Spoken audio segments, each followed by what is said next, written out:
A Cidade Conference apresenta Carlito Paes, mestre em teologia, professor, palestrante internacional, empreendedor social, escritor com mais de 30 livros publicados.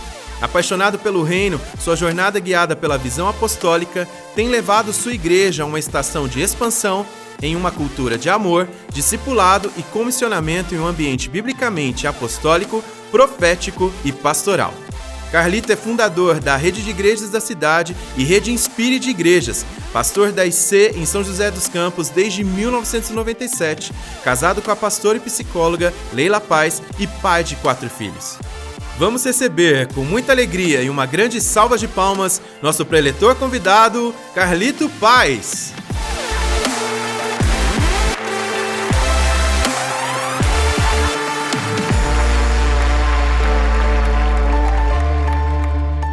Que bom que estamos juntos aqui. Está sendo bom até aqui? Você está inspirado, impactado?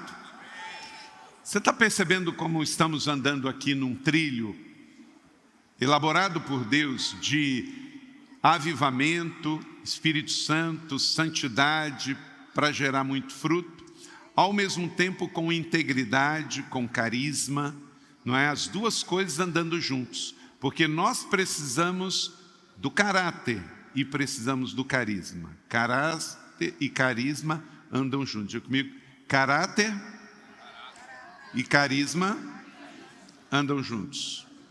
E aí vamos ter um ministério saudável para a glória de Deus. E que palavra maravilhosa também tivemos agora na primeira com a pastora Leila. Se você não pôde pegar esta palestra, depois nós vamos colocar todas as palestras da conferência, todas no canal do YouTube da Igreja ou da Rede Inspire. Você vai ficar sabendo todas, cada uma separada, os painéis, todas as plenárias, inclusive estas que tivemos aqui, a minha e a da Leila e a da pastora Vivian. Amanhã, nesse mesmo horário, nessa 1h, nós vamos ter uma experiência do Alto de Páscoa. Então, de 12h a 1h e de 1h às 2h. Queria orar com você mais uma vez. Querido Deus, quero te agradecer por esse tempo. Obrigado por essa conferência, obrigado por cada líder, pastor, pastora, que cuida do rebanho do Senhor. Deus, nos ajude a estar acima de um ministério de manutenção, para vivermos um ministério de transformação. Assim nós oramos em nome de Jesus. Amém. É extremamente fácil desenvolver o ministério de manutenção. Isto é domingo, eu vou para a igreja, converteu, vamos batizar. Tem criança para apresentar, vamos apresentar o Senhor.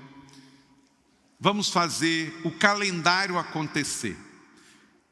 Desenvolver um ministério de manutenção não é difícil.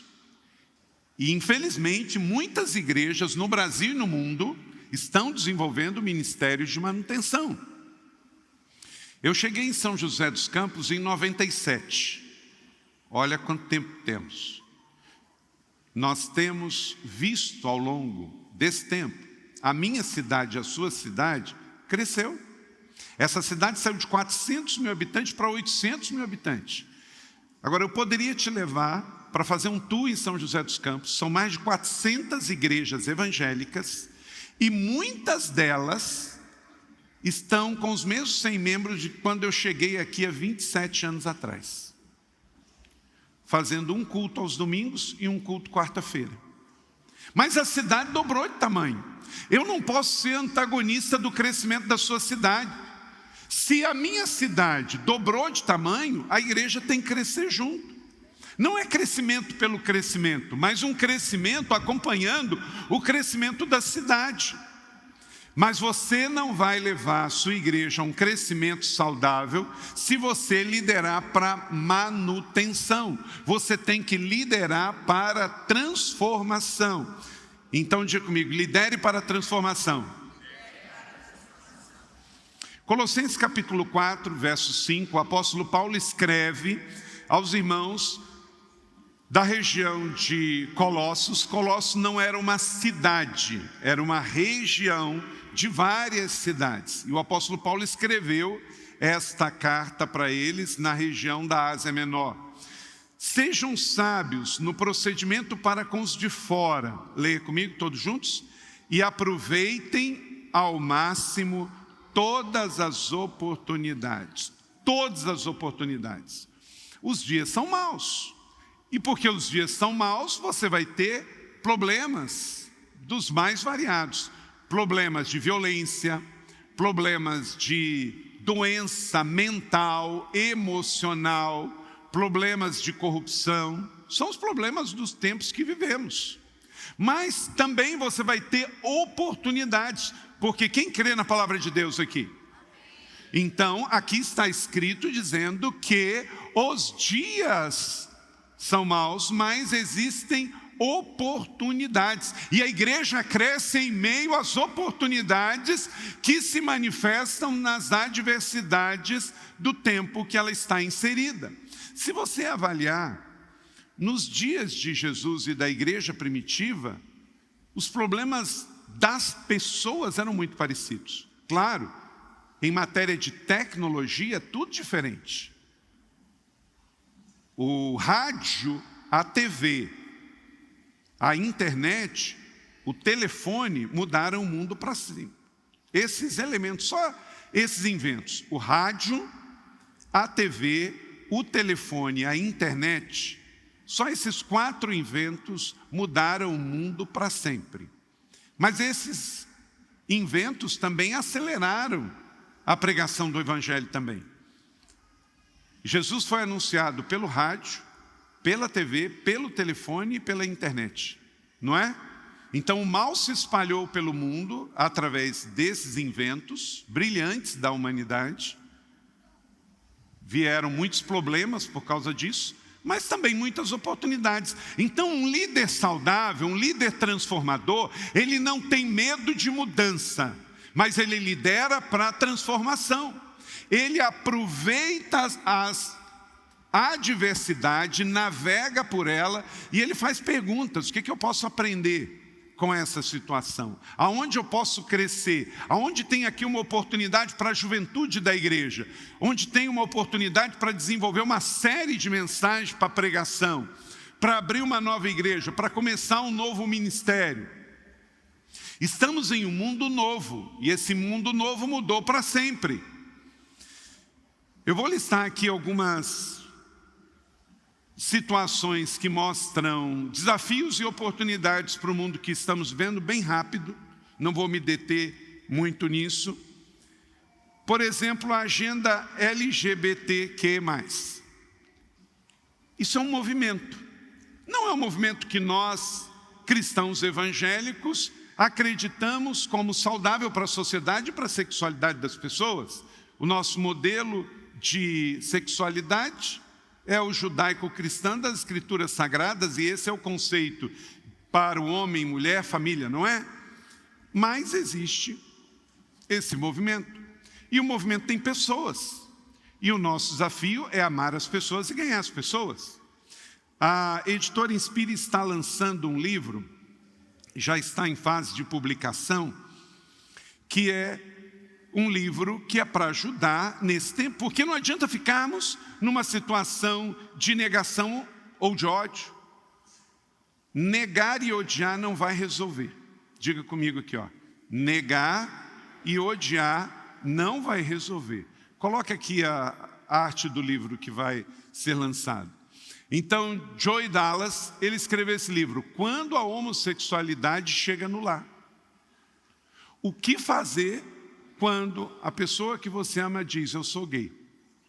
Você vai ignorar, vai resolver? Não. Odiar vai resolver? Como que nós vamos lidar? Júlio, Marcelo, a questão é, como que vamos lidar? Porque você acha que isso só vai chegar em São José dos Campos? Lá em Tubarão, em Suzano, não. Érica. Claro, é uma realidade. Ignorar não vai resolver. Odiar não vai resolver, você tem que se lembrar que antes de movimentos existem pessoas. Jesus nos manda amar pessoas.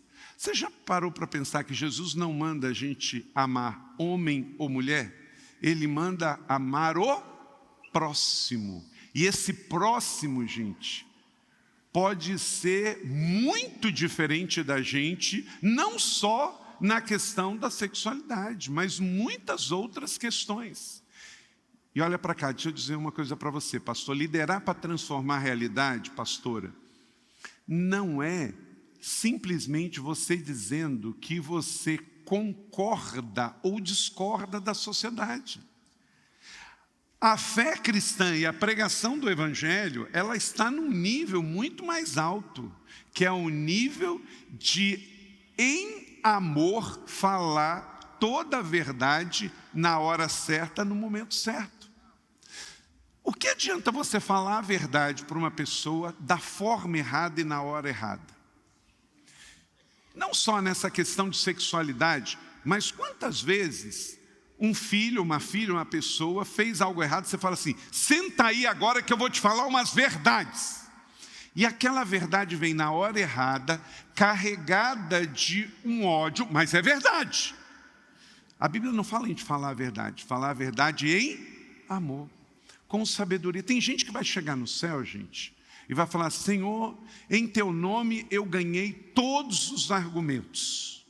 Aí Jesus vai olhar para ele e falar assim, tá bom, filho, você ganhou todos os argumentos, mas cadê as almas, as vidas, as pessoas?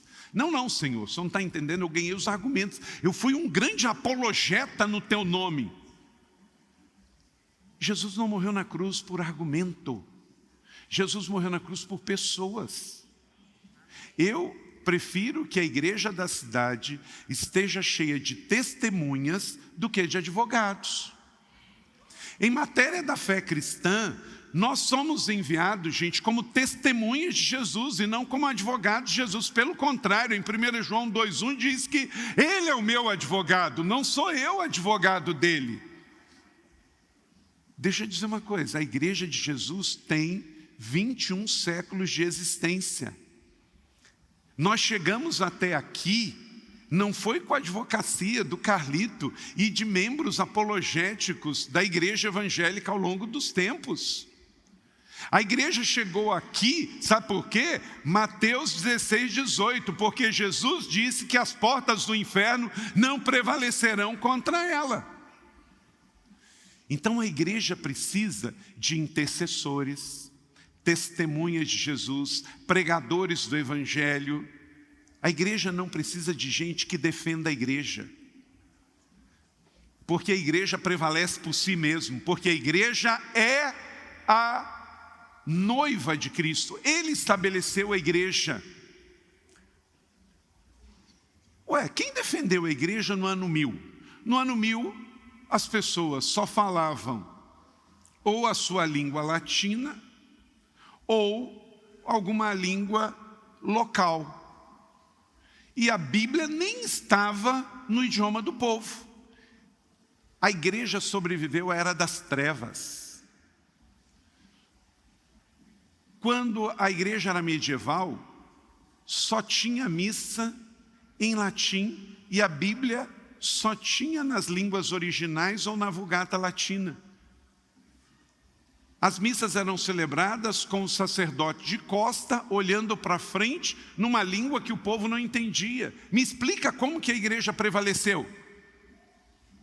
Como que a igreja prevaleceu se não tinha celebrações na língua do povo, se não tinha Bíblia na língua do povo e se a maioria da população era analfabeta?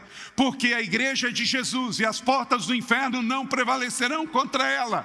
Então não se preocupe em ser advogado da igreja de Jesus. Jesus defende a igreja, Ele quer que você ame a igreja, que você sirva a igreja, que você interceda pela igreja, que você seja a igreja. E a igreja é sal da terra e ela é luz do mundo. Ninguém é inimigo da igreja. Nós somos aqueles que vão pregar e amar a todas as pessoas, até aquelas que odeiam a cruz de Cristo. Amém? Então esse é só um exemplo, porque os outros eu não vou dar exemplo assim, de um desafio da sociedade, como essa questão dos movimentos organizados de LGBT e uma resposta através da publicação de um livro para ajudar a membresia, ajudar os pais, porque tem muito pastor de trás de um púlpito, gritando, batendo, gerando polêmica, e quem está sentindo o problema é o pai, a mãe, é a família lá que não tem resposta. Então, negar não vai resolver, bater não vai resolver, polemizar não vai resolver, mas orar, estudar, ler a Bíblia e ler literatura que nos ajudam, vai ajudar as famílias a enfrentar o problema e navegar, tirando oportunidades em meio das adversidades.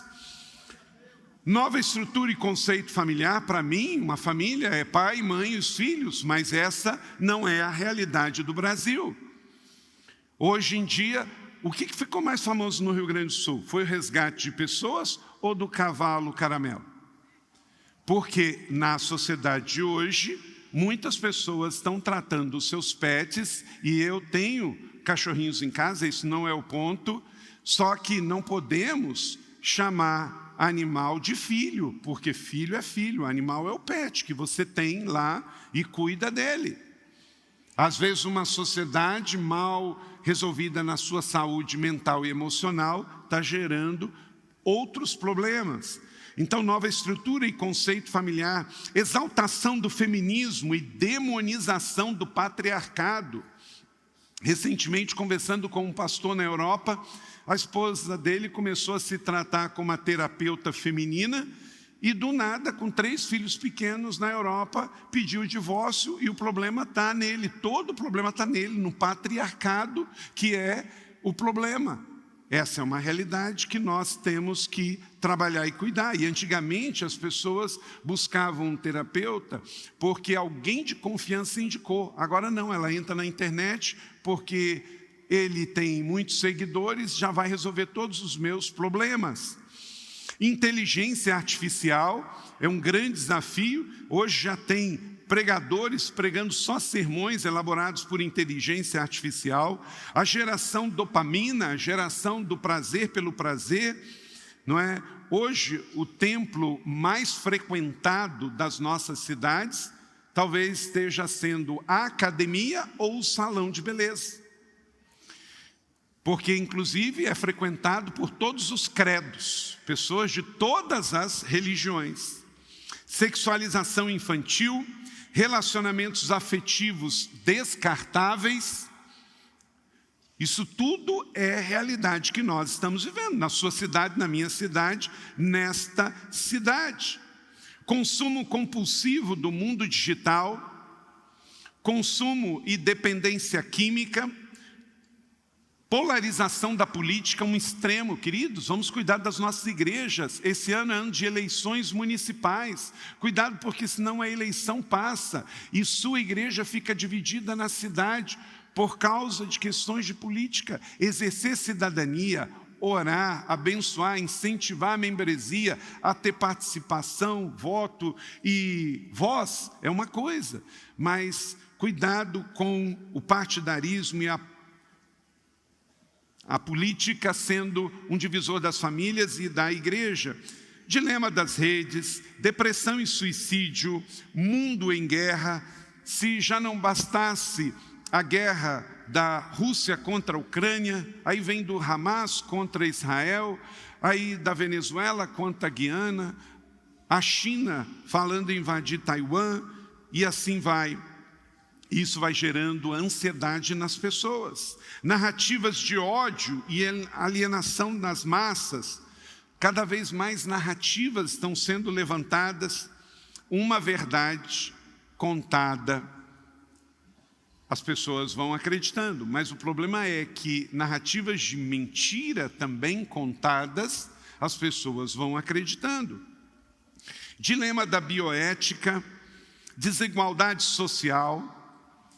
Nós não podemos terceirizar esse assunto para a ideologia de esquerda. O quarteto da vulnerabilidade, o pobre, o estrangeiro, o refugiado, a mulher, a criança, são pautas nossas. Qual foi a última vez que você pregou contra racismo na sua igreja? Contra a questão da corrupção, a questão da opressão do trabalho análogo à escravidão, a questão do refugiado, a questão do pobre, a questão da criança, a questão da violência doméstica, tudo isso a Bíblia responde.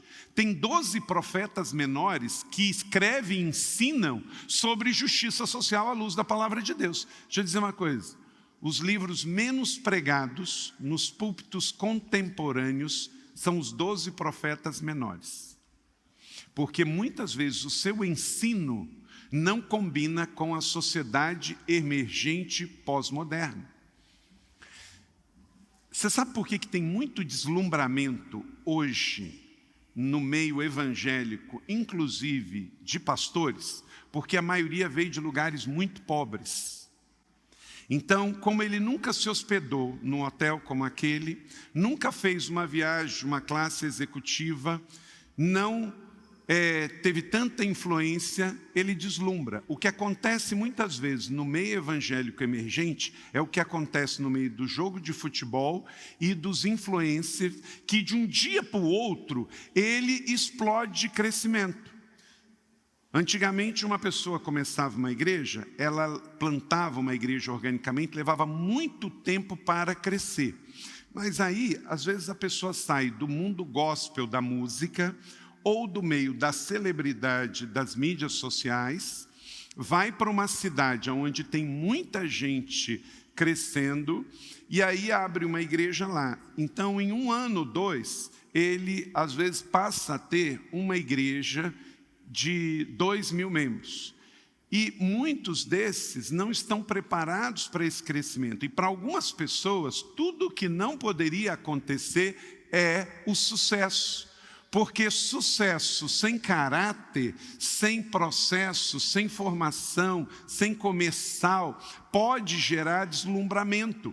Mas qual a diferença do jogador de futebol e do youtuber, do influencer? É que eles estão trabalhando só em cima da sua performance, daquilo que ele sabe fazer.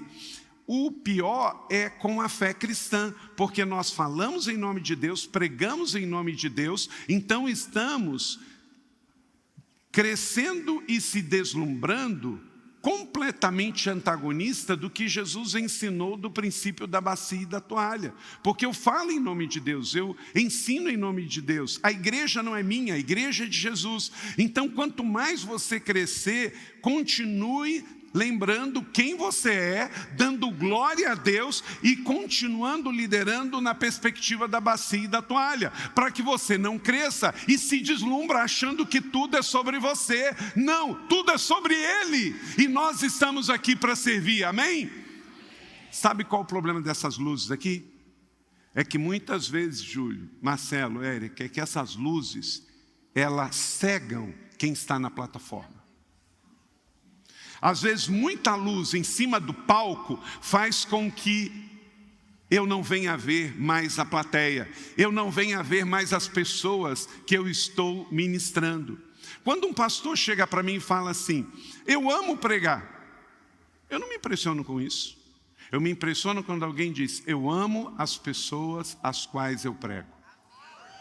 Eu amo a igreja, eu amo aqueles que estão servindo comigo. Então todas essas questões fazem com que a igreja não pode se fechar numa bolha. A igreja precisa ser um lugar de transformação. Conflitos raciais cada vez maiores, e nós temos que pregar sobre isso. Evangélicos desigrejados é um outro fenômeno que se explica pela sociologia, pela psicologia, pela psiquiatria, mas não pela fé em si. Há um fenômeno enorme de desigrejados, escândalos entre evangélicos, intolerância religiosa, evangelho coach e superficialidade espiritual. Tem muita gente edificando igreja como se tivesse a profundidade de um pires. Então, tudo isso são problemas de uma sociedade que está no mundo. Jesus já diz, perdida nos seus delitos e pecados. O mundo é mundo. Eu não posso esperar comportamento convertido de quem ainda não conhece Jesus. Se Jesus disse que o mundo jaz no maligno, eu não posso esperar o céu. perguntaram também, aonde estava Deus quando aconteceu as tragédias do Rio Grande do Sul?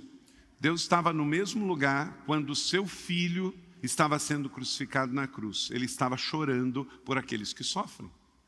Sabe por que acontecem esses problemas de terremoto, maremoto, tufão, incêndios, enchentes nesse mundo? Porque aqui não é o céu. Só por isso.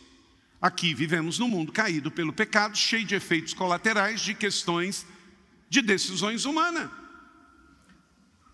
Muitas vezes, uma população não devia estar morando em tal lugar, mas está por causa de problemas de decisões erradas do homem. Um lugar que não tem água. O mundo é tão grande, não devia estar morando ninguém em lugar que não tem água. Mas são as decisões dos homens e os efeitos colaterais. Como que devemos nos mover? Não se mova por aparência nem por polêmica. Uma igreja saudável, transformadora, deve ser liderada por fé. Então mova-se por fé e nunca por medo. Você pode dizer isso comigo? Mova-se por fé e nunca por medo. 2 Coríntios 2,14 diz, mas graças a Deus que sempre nos conduz vitoriosamente em Cristo e por nosso intermédio exala em todo lugar a fragrância do seu conhecimento. A fé cristã não é uma fé triunfalista. Existem teologias ensinando por aí que esse mundo não vai acabar. Esse mundo não vai acabar. Jesus volta e reina aqui com a sua igreja. E por isso a igreja tem que tomar o poder político nas mãos. Porque é a igreja que vai governar o mundo aqui da terra. Essa é uma visão triunfalista do Evangelho. Começou lá atrás com aqueles mesmos que pregavam que crente não fica doente. Sabe? Inclusive pastores pregando que não ficam doentes e eles usando óculos. Isso é loucura, porque para pregar que eu não fico doente, a primeira coisa que eu tenho que jogar fora é o meu óculos, né? Porque a minha vista ou tem astigmatismo ou outra doença, enfim, não é? A fé triunfante não é uma fé triunfalista. O que Paulo está dizendo? Mas graças a Deus que sempre nos conduz, como indivíduos, como igreja, a uma fé vitoriosa em Cristo. É uma fé que, embora que o mundo está fedendo, ela exala o bom perfume de Cristo. É uma fé imparável, que se é sexta-feira, o nosso domingo da ressurreição vai chegar. É acreditar que vivemos num tempo difícil, mas um tempo cheio de oportunidades. Então nós lideramos para transformação, para mudança de realidades. É uma fé que me mostra todos esses problemas que eu listei aqui, dessa sociedade pós-moderna, mas eu não tenho uma fé dirigida por medo. Eu tenho uma fé que Cristo é rei, Ele tem um reino, Ele tem um trono, Ele tem um cetro, Ele está no governo, Ele breve voltará, e não para governar aqui, mas para arrebatar a igreja e para vivermos eternamente com Ele no céu, com todos aqueles que receberam a palavra da fé e da graça, arrependeram-se dos seus pecados originais, confessaram Jesus aqui na terra e vão viver a vida eterna com Ele, porque quem tem Jesus nunca vai morrer. Amém? Então o meu desafio, o seu desafio é, como eu, que nunca vou morrer, vou conviver com pessoas que nunca vão viver. Então, como salvo em Cristo, eu creio numa igreja que tem duas certezas. Isso é uma fé vitoriosa, uma fé que sabe que coisas ruins acontecem com pessoas boas, que adversidades acontecem, mas que estamos vendo oportunidades. A certeza que a palavra permanecerá, você pode dizer isso comigo? A palavra permanecerá. Lucas 21:33, leia comigo. Os céus e a terra passarão, mas as minhas palavras jamais passarão. Jesus disse isso em Mateus, Marcos, Lucas e João. Passa tudo. Passa fábricas, empresas, impérios, a geografia do mundo se redesenha depois da Primeira Guerra, depois da Segunda Guerra e na atualidade, mas a palavra de Deus permanece para sempre. E a outra certeza é que a igreja prevalecerá. Qual é a outra certeza? a igreja prevalecerá. Leia comigo Mateus 16, 18.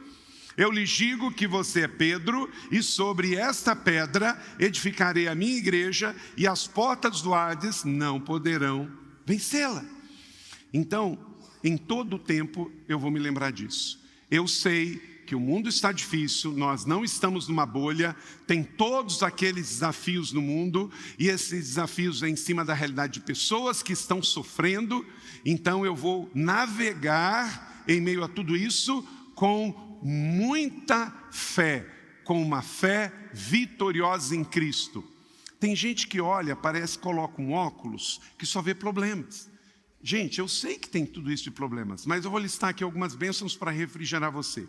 As maiores igrejas que existem em 21 séculos do cristianismo, elas estão abertas pregando o evangelho hoje. Você pode pegar um avião aqui em Guarulhos e visitar qualquer uma delas no Brasil e no mundo inteiro. Nós nunca traduzimos tanta Bíblia para tantos idiomas, nós nunca escrevemos tantos livros sobre princípios, valores e teologia, publicamos e distribuímos, nós nunca produzimos tantas canções em nome da nossa fé, nós nunca enviamos tantos missionários, nós nunca tivemos tantos colégios, tantas faculdades, nós traduzimos a Bíblia pela Sociedade Bíblica Internacional para o idioma Farsi, que é o idioma do Irã, pela primeira vez em 20 séculos do cristianismo. Nós estamos envolvidos em transformação de realidades. Olha o que a igreja está fazendo lá no Rio Grande do Sul. Então nem tudo está perdido, nem tudo é problema. A igreja tem uma fé vitoriosa em Cristo. Mas vivemos um tempo de adversidades. Então, 3 coisas que você tem que fazer nesse tempo. Ame genuinamente as pessoas. Tire todo o proveito e oportunidade do mundo digital, porque o mundo é presencial e digital, até porque por detrás de tudo que é digital tem digitais.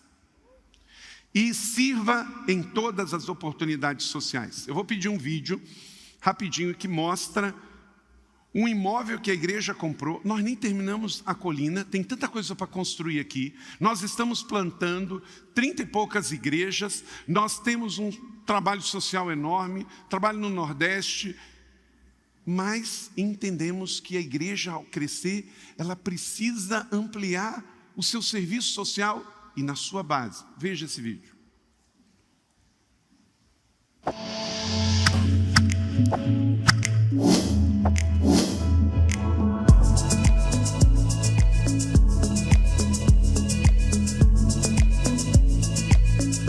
Fábrica de vida. Compramos esse imóvel.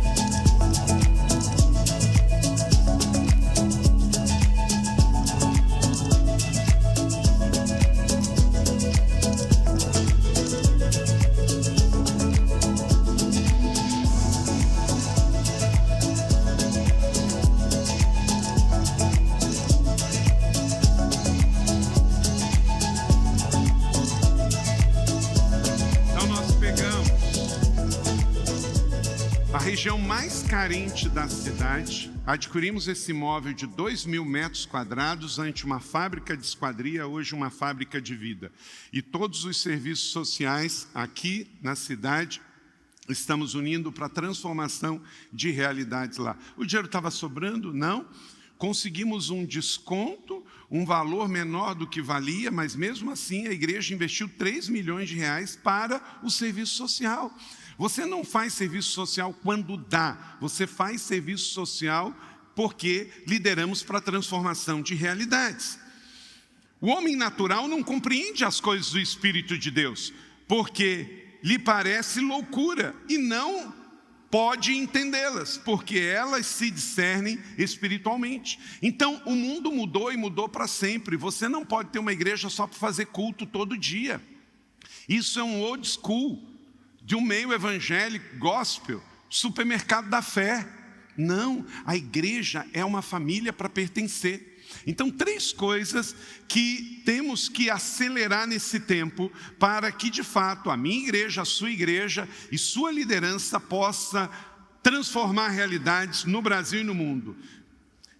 É o modelo do ministério de Jesus. 3 coisas que Jesus fez. A primeira delas, a vida de oração no secreto. O que você vê aqui na colina é o externo, mas o que fazemos aqui no secreto você não vê. Jesus disse em Mateus 14:13, ouvindo o que havia ocorrido, Jesus retirou-se de barco em particular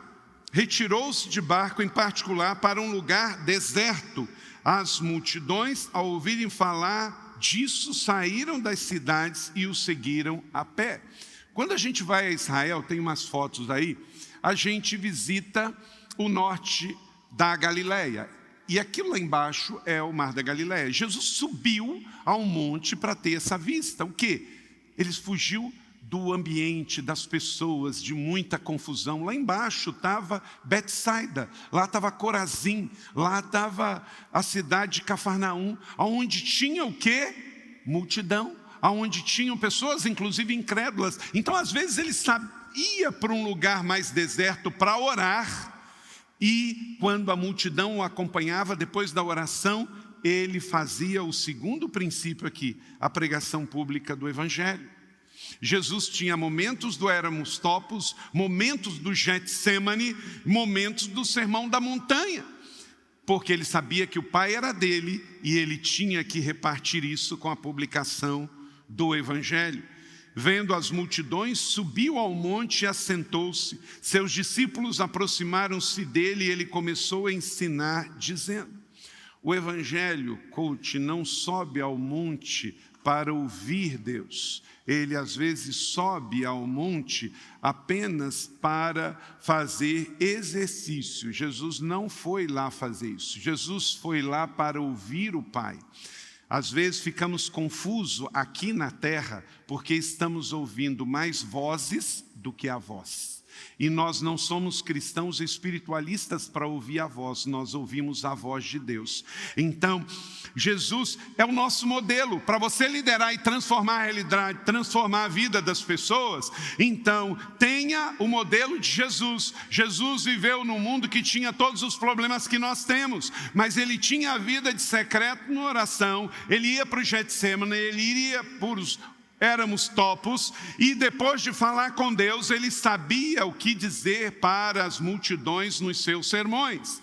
Tem muito pastor que não sabe o que dizer publicamente, porque não conversou com o Senhor secretamente. Eu vou repetir. Tem muito pastor não sabendo o que dizer publicamente, porque não conversou com o Pai secretamente. Ouçam. O semeador saiu a semear, disse Jesus em Marcos 4:3. Somos pregadores do Evangelho, não vendedores de um Evangelho em liquidação, muito menos convencedores de pessoas de um Evangelho de quinta categoria. Terceiro e último, o Evangelho contextualizado. Jesus fez isso. Havia um fariseu chamado Nicodemos, uma autoridade entre os judeus. Ele veio a Jesus à noite e disse: mestre, sabemos que ensina da parte de Deus, pois ninguém pode realizar os sinais miraculosos que está fazendo se Deus não estiver com ele. Por que Jesus atendeu Nicodemos? Nicodemos era rico, Nicodemos era membro do Sinédrio, Nicodemos não podia ser visto publicamente falando com uma pessoa como Jesus, um judeu rebelde. Então, o que ele faz? Ele vai na casa de Jesus de noite. Jesus poderia ter falado: volta amanhã. Eu trabalhei o dia inteiro, andei pelas ruas, eu curei doentes, Mas Jesus não. Ele entendeu o coração de Nicodemos, chamou ele, eles entraram e ele teve uma conversa tão profunda que ele entendeu sobre o novo nascimento. Então, essa é a terceira coisa que nós, se queremos liderar para a transformação de realidades, nós precisamos. Os problemas vão continuar no mundo, o mundo é mundo, o diabo não vai se converter, o caos no mundo continua instalado, perversões, confusões, dúvidas, mas nós sabemos quem nós somos em Cristo. Nós sabemos que somos filhos amados de Deus, somos igreja de Jesus.